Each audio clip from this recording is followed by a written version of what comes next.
Hello wrestling fans, welcome to the Wrestling Wrap-Up. I am your host, the Megastar Austin Savage. This is episode 21 of the Wrestling Wrap-Up. I'm going to discuss Impact Wrestling with you guys. I'm not going to go match for match and bore you guys with a long, drawn-out video. I'm going to just hit some bullet points, which I've made note of right here on my piece of paper here. I thought the ODB Velvet Sky brawl that started the show off was really well put together. I like what they're doing. I like bringing ODB back. That's really good for the company. And I like what they're doing with Velvet Sky because for anybody that's seen her work on the indie scene, she can kick ass. She's not a model. She's a wrestler, and she's proven it now in TNA.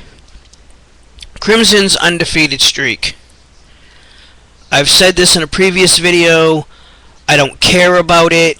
It's not the magnitude of Samoa Joe, where he was undefeated for 18 months and held numerous championships in that 18 months.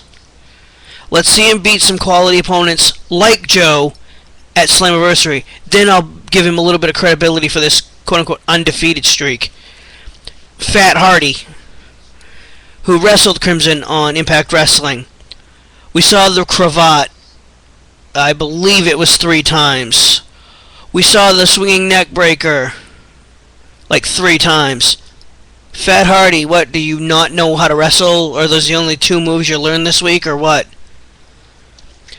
Miss Tessmacher's development is one thing I wanted to talk about this week. She's come a long way in a short period of time, from the time she started with the company wrestling, through her injury that she had, and upon her return, I think she's elevated her game quite a bit. I'm looking for her to be in the mix as a top contender here pretty soon.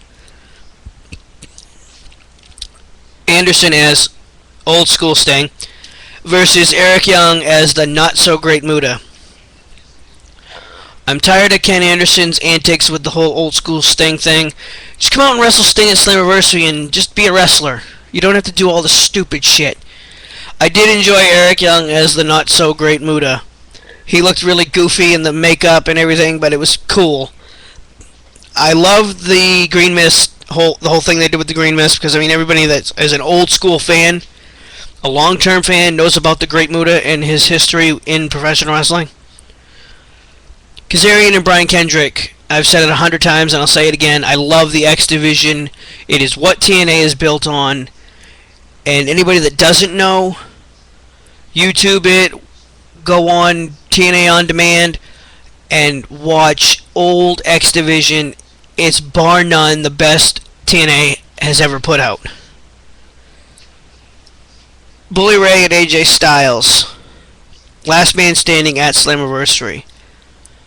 This should have happened at the last pay-per-view. I think AJ's finally going to get one over on Bully Ray. Steiner and Jarrett versus Angle and Morgan. Everybody knows this is a setup match for the pay-per-view because I believe Steiner and Morgan are going to go at it at some point. I'm pretty sure it's at the pay-per-view. If they haven't booked it already, I think they're going to. And if not, they should. And everybody knows Angle Jarrett, and I've said this before, should have ended at least 2 pay-per-views ago. But it's going to end at Slammiversary with Kurt's gold medal and the number 1 contender spot for the world title up for grabs. The whole Karen Angle injury angle thing where she fell down the stairs and they hollered insults at each other, calling each other assholes. I don't care about it. It's soap opera-ish. Whatever, I don't care. Keep her out of the ring. Keep her away from ringside for this match and let the best man win. Kurt Angle becomes number 1 contender, I think. Mick Foley is fired by the network. What the fuck was the point of bringing him back other than to create some kind of a fucking angle? Really? See, last week I thought they did really good, and I think they improved this week, but they need to stop things like this whole Mick Foley being fired thing. Okay, that does it for my Impact notes. I do want to talk about Ring of Honor for a little bit. They were sold as a company to the Sinclair Broadcasting Group. Sinclair owns, I think, 26 stations nationwide, so hopefully this will result in a ROH national television deal, not satellite, but national cable television deal. Their next iPPV is Best in the World, which is on June 26th, I believe. 26th, 27th, 28th, somewhere in there. And the main event was just signed. It's Eddie Edwards defending the world title against his tag team partner in the American Wolves, the Lone Wolf, Davey Richards. Or the American Wolf, I think they call him. Don't they call him the American Wolf, Davey Richards? Anyways, this is going to be a phenomenal match. And I talked about this, I believe, in episode 1 or episode 2. I called Edwards, Christopher Daniels at Autotech Center Stage WrestleMania Weekend Match of the Year. I think ROH is going to top that match with Edwards Richards for the world title. And my prediction, and I'm a huge American Wolves fan, I really wouldn't mind either man being champion, but I think Davey Richards pulls it out and wins the world title finally. Alright, this is a really short video, guys. I'm sorry, it's really early Sunday morning. I'm really tired. I've worked a lot this week. I just got a promotion, so things are changing. I'm going to wrap it up, so I'm going to wrap up the wrap-up. Sorry, I just thought that was funny.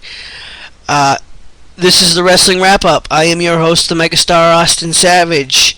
You can email the show, WrestlingWrapUp@yahoo.com. You can follow me on Twitter, @ProudToBeStraightEdge. I don't get on the Twitter that much. I'm working on a Facebook page. So yeah, get in contact with me, send me emails, video responses, comments on the videos that are down below there. Alright, I will catch you guys probably Monday after Raw. You guys have a great rest of the weekend.